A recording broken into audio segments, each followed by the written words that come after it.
Assalamualaikum warahmatullahi wabarakatuh. Kami dari kelompok 5. Pada kesempatan kali ini kami akan mempresentasikan tentang review jurnal yang berkaitan tentang efisiensi UMKM, khususnya di sektor industri.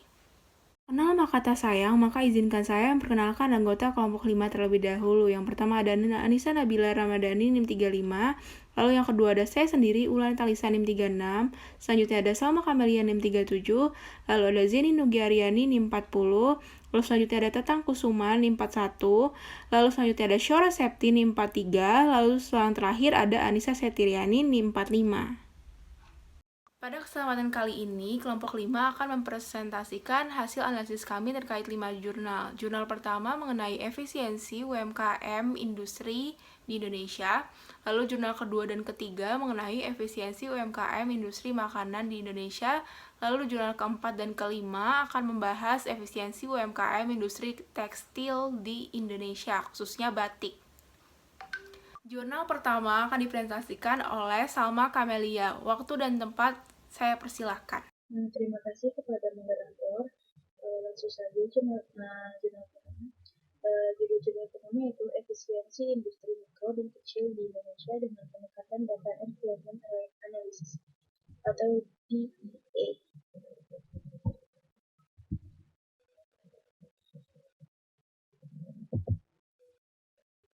Rumusan masalah yaitu bagaimana efisiensi industri mikro dan kecil atau IMK di Indonesia pada tahun 2015. Tujuan yaitu penelitian ini bertujuan untuk menganalisis tentang efisiensi industri mikro dan kecil atau IMK di Indonesia pada tahun 2015. Metode analisis menggunakan data employment analysis. Data employment analysis atau DEA merupakan sebuah metode optimasi program matematika yang mengukur efisiensi teknik suatu decision making unit atau DMU atau disebut juga dengan UKE dan membandingkan secara relatif terhadap UKE yang lain. Istilah DEA ini sendiri diperkenalkan oleh Chalmers, Ford, dan Rhodes pada tahun 1978. Untuk sejumlah UKE, sampel input dan output dinotasikan dengan M dan N. Efisiensi dari setiap perusahaan diukur dengan persamaan berikut. IS sama dengan sigma UIYIS dibagi sigma FIXIS, di mana I sama dengan 1 M dan J 1 N. Dalam persamaan 1 YIS adalah jumlah output yang dihasilkan perusahaan, XIS adalah input yang digunakan oleh perusahaan. Rasio efisiensi IS ini kemudian dimaksimisasi dengan menggunakan persamaan 2, yaitu sigma UIYIR dibagi sigma FJXIR kurang lebih sama dengan 1. Untuk R sama dengan 1, N, dan UI sama dengan FJ lebih dari sama dengan 0. Persamaan ini memastikan bahwa rasio efisiensi harus lebih besar atau sama dengan 1 dan bernilai positif. Variabel input.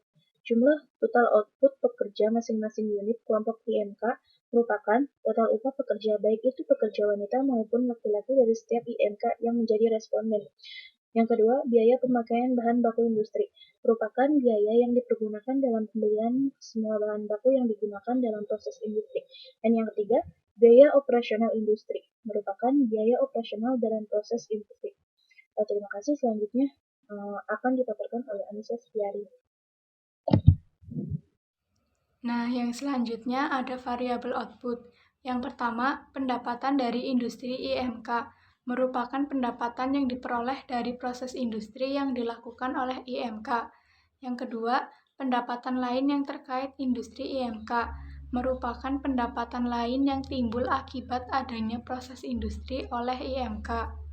Yang selanjutnya ada hasil dan pembahasan. Penelitian ini menganalisis 50.000 IMK yang merupakan responden dari PPS pada tahun 2015. IMK ini kemudian dikelompokkan menjadi 24 kelompok berdasarkan KBLUI atau Klasifikasi Baku Lapangan Usaha Indonesia pada tahun 2015. Nah, di sini ada tabel skor perhitungan efisiensi industri IMK pada tahun 2015.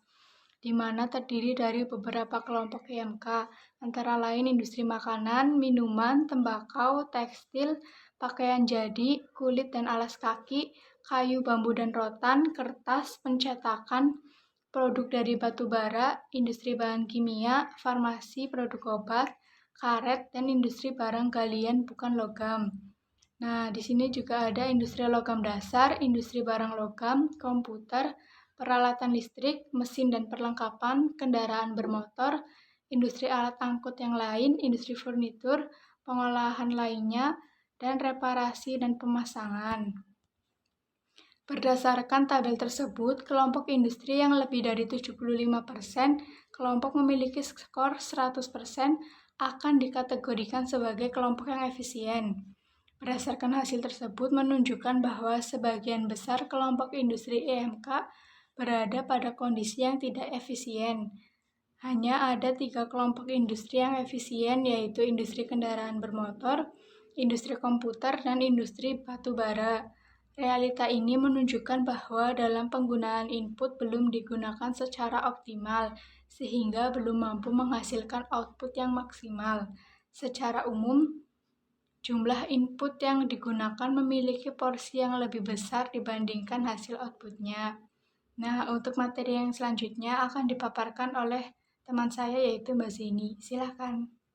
Selanjutnya, saya akan menjelaskan mengenai efisiensi UMKM makanan dengan pendekatan Data Envelopment Analysis. Tujuan dari penelitian ini yaitu untuk mengetahui tingkat efisiensi UMKM makanan di Cilengsi dan Gunung Putri Bogor. Teori yang digunakan yaitu teori efisiensi dan skala pengembalian hasil atau return to scale. Efisiensi menunjukkan perbandingan antara input dengan output. Efisiensi dalam produksi erat kaitannya dengan efisiensi teknis. Menurut Tindik, efisiensi teknis merupakan kondisi di mana perusahaan mengkombinasikan input untuk memproduksi output tertentu semurah mungkin.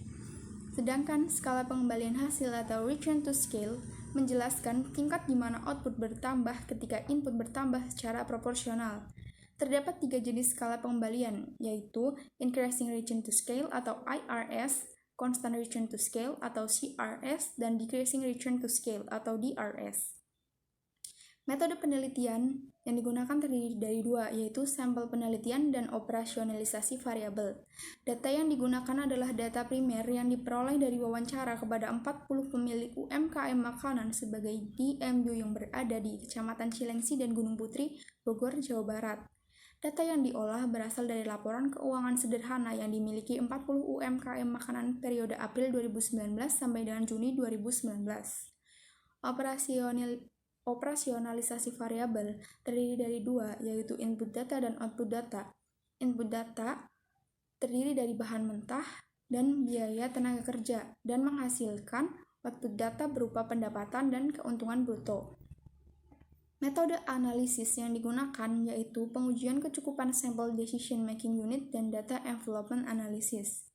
Ramanathan di dalam Prima Tami menyatakan bahwa jumlah DMU dengan jumlah input dan output dapat ditetapkan berdasarkan rule of thumb, yaitu jumlah DMU dianjurkan lebih banyak daripada jumlah input dan output dan seharusnya 2 atau 3 kali lebih banyak dibandingkan jumlah keseluruhan input dan output. Jumlah input dan output dalam penelitian ini sebanyak 4, sementara itu jumlah DMU mencapai 40 UMKM makanan.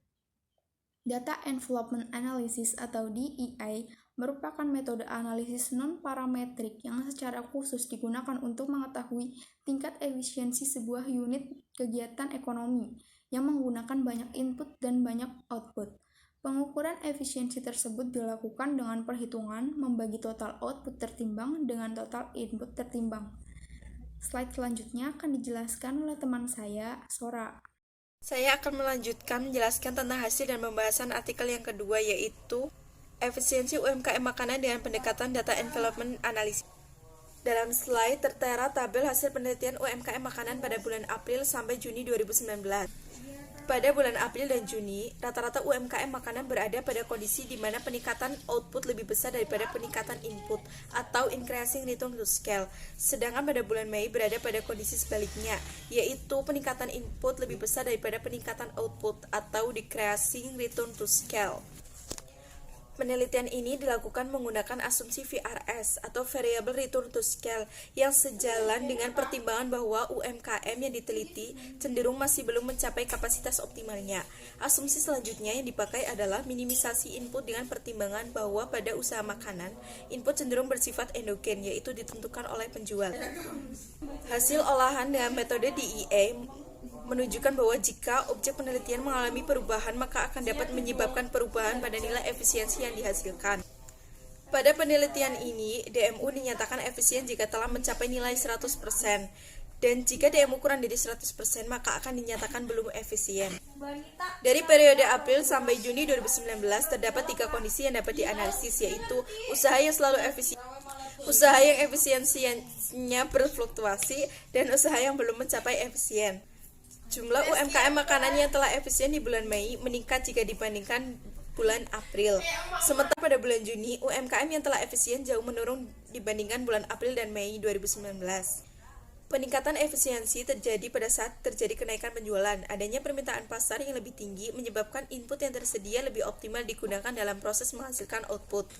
Dengan demikian, usaha yang telah mencapai efisien mampu mengoptimalkan kombinasi penggunaan input terhadap harga output. Upaya pengoptimalan penggunaan input tidak hanya dapat dilakukan dengan mengurangi input bahan baku atau penggunaan waktu atau jumlah tenaga kerja, melainkan juga dapat dilakukan dengan mencari sumber bahan baku atau tenaga kerja yang lebih murah. Untuk pembahasan artikel selanjutnya akan dijelaskan oleh Ula. Oke, terima kasih Mbak Sora. Pada kali ini saya akan menjelaskan jurnal ketiga, yaitu Analisis Efisiensi Industri Rumah Tangga Emping Melinjo dengan metode Data Envelopment Analysis di Kabupaten Klaten. Rumusan masalah yang dibahas pada artikel ini terkait dengan bagaimana efisiensi industri rumah tangga Melinjo ini, apakah sudah efisien atau belum, serta apa yang harus dilakukan agar tercipta efisiensi pada industri rumah tangga Emping Melinjo ini. Lalu tujuan penelitian ini adalah untuk mengetahui berapa nilai efisiensi industri rumah tangga Emping Melinjo di Kabupaten Klaten, dan mengetahui strategi apa yang dapat dilakukan agar tercipta efisiensi. Terdapat 3 teori pendukung untuk mengetahui nilai efisiensi industri ini. Yang pertama adalah teori penerimaan, yang kedua adalah teori pendapatan dan keuntungan, dan yang ketiga adalah teori biaya produksi. Saya tidak akan menjelaskan lebih lanjut tentang 3 teori pendukung ini, karena yang paling utama di sini adalah teori efisiensi dengan metode Data Envelopment Analysis. Prinsip kerja DA di sini adalah untuk membandingkan data input dan output dari suatu organisasi data atau DMU dengan data input dan output lainnya pada DMU yang sejenis untuk mendapatkan suatu nilai efisiensi. Pendekatan DA yang digunakan dalam analisis penelitian ini adalah model CRS atau CRS. Terdapat 3 metode analisis pendukung, yaitu analisis biaya produksi, analisis penerimaan, dan analisis pendapatan dan keuntungan. Rumusnya seperti yang ada di PowerPoint ini. Dan yang terpenting adalah metode analisis efisiensi dengan membandingkan data output dengan data input-input. Suatu industri atau perusahaan dikatakan efisien apabila nilai efisiennya sama dengan 1. Ini merupakan rumus efisiensi yang berupa perbandingan output penerimaan dengan input 1, yaitu berupa tenaga kerja, input 2 berupa bahan, dan input ketiga yaitu input lain-lain. Tabel ini merupakan tabel analisis biaya produksi yang data-datanya nanti kita perlukan untuk menentukan nilai efisiensi dan untuk menentukan strategi yang dapat dilakukan untuk terciptanya efisiensi. Terus selanjutnya ada analisis data penerimaan, pendapatan, dan keuntungan yang nantinya juga sama akan diperlukan untuk menentukan nilai efisiensi dan strategi yang dilakukan untuk terciptanya efisiensi. Dan yang terpenting adalah hasil analisis tingkat efisiensi usaha dengan metode Data Envelopment Analysis. Berdasarkan analisis DEA dengan pendekatan CCR ini, rata-rata nilai efisien berdasarkan analisisnya adalah 0,77 atau dapat diartikan kurang dari 1. Berarti, industri rumah tangga Emping Melinjo belum efisien. Solusi agar terciptanya efisiensi terletak pada potential improvement yang menunjukkan target yang seharusnya dapat dicapai disertai angka berapa persen seharusnya itu variabel input atau output, apakah harus dikurangi atau ditambah untuk mencapai target yang ditentukan. Jadi berikut ini merupakan rata-rata input dan rata-rata output yang digunakan agar tercipta efisiensi. Dapat disimpulkan bahwa perlu adanya pengurangan input agar tidak terjadi pemborosan faktor produksi dan perlu adanya peningkatan jumlah output. Artikel selanjutnya akan dijelaskan oleh Anissa Nabila. Baik, terima kasih Mbak Ula. Selanjutnya artikel yang keempat dengan judul Analisis Produksi dan Efisiensi Industri Kecil dan Menengah IKM Batik Tulis di Kota Semarang. Terdapat dua rumusan masalah pada artikel ini. Yang pertama, apakah variabel kain, lilin, obat warna, tenaga kerja, dan bahan bakar berpengaruh positif terhadap produksi kain batik tulis di Kota Semarang? Kemudian yang kedua, apakah kegiatan produksi IKM batik tulis di Kota Semarang sudah menunjukkan hasil yang efisien baik secara teknis, alokatif maupun ekonomi? Kemudian mari kita lihat kerangka pemikiran teoritis. Yang pertama, fungsi produksi Cobb-Douglas, di mana B1, B2, hingga Bn pada fungsi Cobb-Douglas ini menunjukkan elastisitas X terhadap Y dan jumlah elastisitas merupakan return to scale. Sukartawi 2003. Yang kedua, efisiensi. Farrell dalam Indah Susantun tahun 2000 mengemukakan pengertian efisiensi dalam produksi sebagai perbandingan output dan input yang berhubungan dengan tercapainya output maksimum dengan sejumlah input. Artinya, jika rasio output input besar, maka efisiensi dikatakan semakin tinggi. Kemudian yang ketiga, efisiensi teknis. Menurut Miller dan Meiners tahun 2000, efisiensi teknik mencakup tentang hubungan antara input dan output. Suatu perusahaan maupun industri dikatakan efisiensi secara teknis jika produksi menghasilkan output terbesar yang menggunakan kombinasi beberapa input saja. Kemudian yang keempat, efisiensi harga atau alokatif. Nicholson tahun 1995 mengatakan bahwa efisiensi harga tercapai apabila perbandingan antara nilai produktivitas marginal masing-masing input dengan harga inputnya atau KI adalah sama dengan 1. Terakhir, yang kelima, efisiensi ekonomi. Indah Susantun tahun 2000 menyatakan bahwa efisiensi ekonomi merupakan produk dari efisiensi teknik dan efisiensi harga, sehingga efisiensi ekonomi akan tercapai apabila efisiensi harga dan efisiensi teknik dapat tercapai. Pada kerangka pikir penelitian ini bermaksud melihat pengaruh 5 variabel independen terhadap satu variabel dependen dan kemudian dihitung nilai efisiensinya baik secara teknis, harga, dan ekonomi. Selanjutnya, variabel penelitian. Terdapat 7 variabel, diantaranya nilai produksi, kain, lilin, obat pewarna, tenaga kerja, dan bahan bakar. Metode analisis yang digunakan dalam penelitian ini yaitu analisis regresi berganda dan analisis efisiensi, di mana analisis regresi berganda ini ditujukan untuk mengetahui pengaruh penggunaan faktor produksi kain, lilin, obat pewarna, tenaga kerja, dan bahan bakar terhadap jumlah produksi kain batik tulis.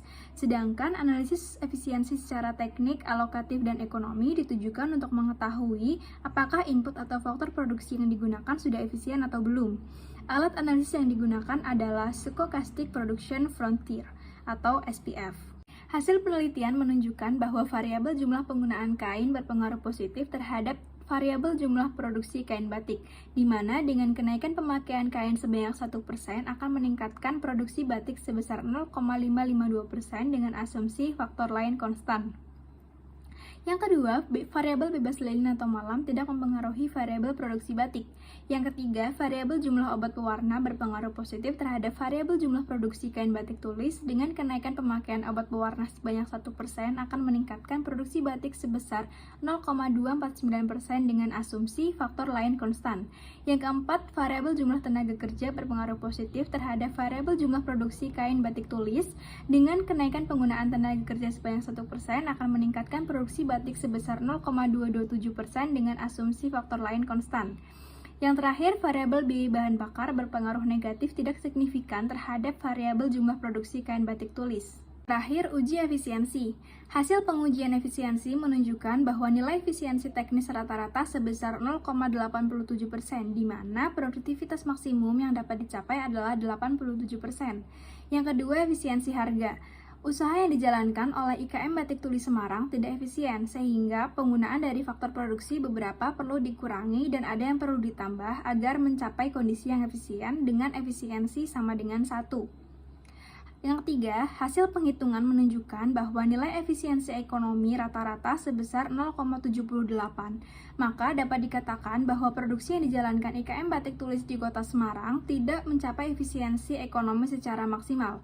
Untuk mencapai kondisi efisiensi ekonomi yang maksimal, maka perlu dilakukan beberapa hal, antara lain mengurangi penggunaan faktor produksi lilin, tenaga kerja, dan bahan bakar, melakukan kontrol dan peninjauan lebih lanjut terhadap penggunaan faktor produksi tenaga kerja dan bahan bahan bakar, serta menambah penggunaan kain dan obat pewarna. Baik, selanjutnya akan dijelaskan oleh Mas Tatang.